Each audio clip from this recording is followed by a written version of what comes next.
आपण जिल्हा परिषदेमध्ये जिल्हा परिषदेच्या उमेदवारीच्या निमित्ताने त्याचबरोबर पंचायत समितीचे जे खालचे आपले गण आहेत त्यांच्या जागेच्या निमित्तानं जे इच्छुक असतील, जे काही आपल्या मागण्या असतील त्या कळवण्यासाठी या मेळाव्याचं आणि आपल्या सरांचं मार्गदर्शन येणाऱ्या निवडणुकामध्ये घेण्यासाठी या मेळाव्याचं आयोजन केलं की आपली भूमिका काय पाहिजे. खरं तर पाठीमागच्या काळामध्ये आपण सत्तेत असताना आपण शिवसेनेमध्ये होतो, शिंदे गटामध्ये होतो. त्यावेळेस त्या सत्तेमध्ये असताना सावंत DPDC वरती गेले, शिवसेनेमधून पाठीमागच्या काळामध्ये जिल्हा परिषद सदस्य झाले आणि आता पाठीमागच्या 1 वर्षाखाली 1-1.5 वर्षाखाली DPDC वरती होते.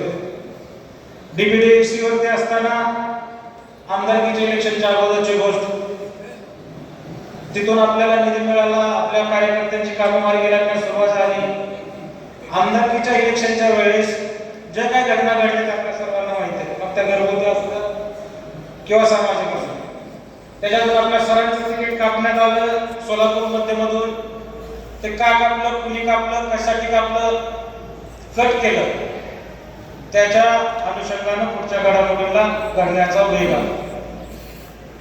त्याच्यानंतरच्या काळामध्ये आमदारकीचे इलेक्शन लागलं. आमदारकीच्या इलेक्शनच्या याच्यामध्ये आपण असेच मेळावे घेतले.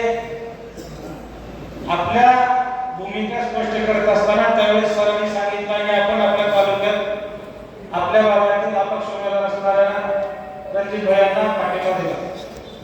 त्याच्यानंतरच्या काळामध्ये हा पाठिंबा दिल्यानंतर शिंदे गटामध्ये आपण होतो, शिवसेनेमध्ये. त्याच्यात जी सरांवरती अन्याय झाला त्याच्यातून सरांनी जिल्हा संपर्क प्रमुख पदाचा राजीनामा दिला.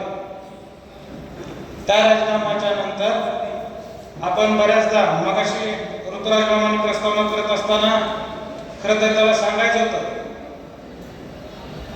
पण ते सांगत असताना तो नवीन असल्यामुळे त्याला सांगता आलं. हा पक्षप्रवेश करत असताना सगळ्याच्या अगोदर जिल्ह्यात सरांचा पक्षप्रवेश ठरला होता का नाही? तुम्ही सर्व साक्षीदार आहेत. आपण गाड्या ठरवलं होतं, प्रवेश करायचं ठरलं होतं का? बरोबर. परंतु आपल्याच घरातील काही लोकांच्या अडथळ्यामुळे तो पक्षप्रवेश थांबवला गेला. सर त्यांच्या बोलण्यात सांगतील का अडकला, कशामुळे थांबला. नाहीतर जिल्ह्यामध्ये सर्वात आधी पक्षप्रवेश पालकमंत्र्यांनी आपल्याकडे होता. हा पक्षप्रवेश झाला असता तर आजच्या या ज्या काही घडामोडी चालू आहेत त्या घडामोडी करण्याचा खरं विषयच येत नव्हता. परंतु हा विषय होत असताना पहिल्यांदा पक्षप्रवेश थांबला. त्याच्यानंतर सर्व सविस्तर चर्चा झाल्यानंतर दुसऱ्या वेळेस आपण पक्षप्रवेशाच्या अनुषंगानं सगळे कार्यकर्ते घेऊन मुंबईच्या दिशेने जायचं ठरलं असताना रात्री 9 वाजता आपला पक्षप्रवेश थांबवण्यात आला. सरांनी, मी आवर्जून सांगतो, सरांनी आज सगळ्यांसमोर सांगावं या इथं की कोण रडत होतं, कोण बसलं होतं, कोणी पक्षप्रवेश अडवलं. कार्यकर्त्यांमध्ये संभ्रम आहे आपला की पक्षप्रवेश नाही, काय नाही, कसं काय आपल्याला नादी लावलं जातंय, हे केलं जातंय, या गोष्टी आहेत. पण तो पक्षप्रवेश का अडला, कुणी अडवला, हे सरांनी खरं तर आज आपल्या प्रेम असणाऱ्या कार्यकर्त्यांसमोर स्पष्टपणे सांगावं. हा झाला इतिहास, आतापर्यंतचा सर्व घडामोडींचा आढावा. येत्या काळामध्ये आपण जिल्हा परिषदेच्या निवडणुका लढवत असताना मी तुम्हा सर्वांचा साक्षीने तुम्हा सर्वांना विचारतो की आपण लढवायचे ते का? जरा मोठ्यानं मला सांगितलं तर बरं होईल. हात वरी करून सांगताय का लढवायचं का नाही? पूर्ण ताकदीला लढवायचंय का? नक्की. जिल्हा परिषद, पंचायत समिती नक्की त्या पद्धतीने आपल्याला कामाला लागलं पाहिजे. नाहीतर कोण काय म्हणतंय, कुणाचं काय आहे, कोण काहीतरी पुढे सोडायचा प्रयत्न करतंय, त्याला कुठल्यालाही बळी न पडता आपण येत्या काळामध्ये आपण आतापर्यंत आपण पोहोचलोय, आपण कामं केली, आपण त्याचा गाजावाजा कधीच केला नाही. त्या कामाचा गाजावाजा न करता आपण ते काम आपल्या जनतेसाठी करत आहोत. येत्या काळामध्ये ते काम सुद्धा आपण करतच राहणार आहे. भले सत्ता असली काय नसली काय, गेल्या 30 वर्षापासून सरांना विरोधात राहायची सवय. सत्तेत आता तर आले नाही तर जसं कळतं असं आपण विरोधातच आहे. त्यामुळं आता संधी आले, नशिबानं गेल्या वेळेस सुद्धा आपला प्रचंड पराभव झाला. त्याच्या अनुषंगानं येत्या काळामध्ये आपण केलेलं काम, जसं सरांनी काम केलं होतं तसंच पाठीमागच्या काळामध्ये केलेल्या कामाची पुरवणी सुद्धा आपण काढलेली आहे. त्या पुरवणी आपल्यापर्यंत पोहोचवून गावोगावी पोहोचवण्याचं, प्रत्येक मतदारापर्यंत पोहोचवण्याचं काम येत्या काळामध्ये आपण करूया. उमेदवारी सर ठरवतील, आहेत लढवतील, आपण लढू, सगळे एकत्र मिळून काम करायचं आहे. मी फिरतोय, उभा राहणार आहे हे फिक्स जरी असले तरी तुमची साथ असल्याशिवाय त्याचा उपयोग नाही. तुम्ही देणार आहे साथ सगळे मिळून? आवाज आला ना? त्यामुळं येत्या काळामध्ये आपण हे काम करत असताना आपल्या भागातील परिस्थितीचा बदलण्याची ताकद आपण ठेवतो. ती परिस्थिती बदलत असताना, वेगवेगळे उद्योग करत असताना आपण सगळ्या गोष्टीचा विचार करू.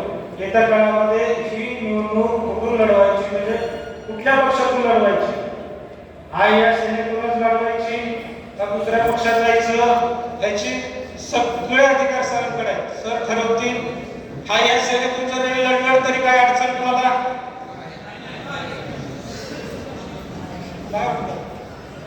जरा जोरात सांगताय का? हा या पाण्याच्या चिन्हावर लढलं तरी काय अडचण? दुसरं चिन्ह घेतलं तरी काय अडचण? तिसरं चिन्ह घेतलं तरी काय अडचण? आपल्याला सर्व पक्ष, सर्व चिन्हाचे पर्याय खुले आहेत. तसं काय कुठल्यात आपण अजून काय होतं त्याला बांधील नाही किंवा कोणी आपल्याला आपण पक्ष प्रवेश करायचे प्रत्येकाशी चर्चा चालू होती, आपल्याला कोणाकडून ऑफर आल्या होत्या, सगळं आपल्याला माहिती. परंतु अजून तरी आपण सरांनी राजीनामे दिलेले, आपण सेना सोडलेली असं तिथलं कुठे केलं नव्हतं, पाठीमाग होतं. पदाचे राजीनामे तेवढे दिलेले आहेत, पत्रकार होते, बरोबर आहे. त्यामुळं कोणत्या पक्षातून लढायची, कोणत्या चिन्हावर लढायची याचे सर्व अधिकार सरांकडे आहेत.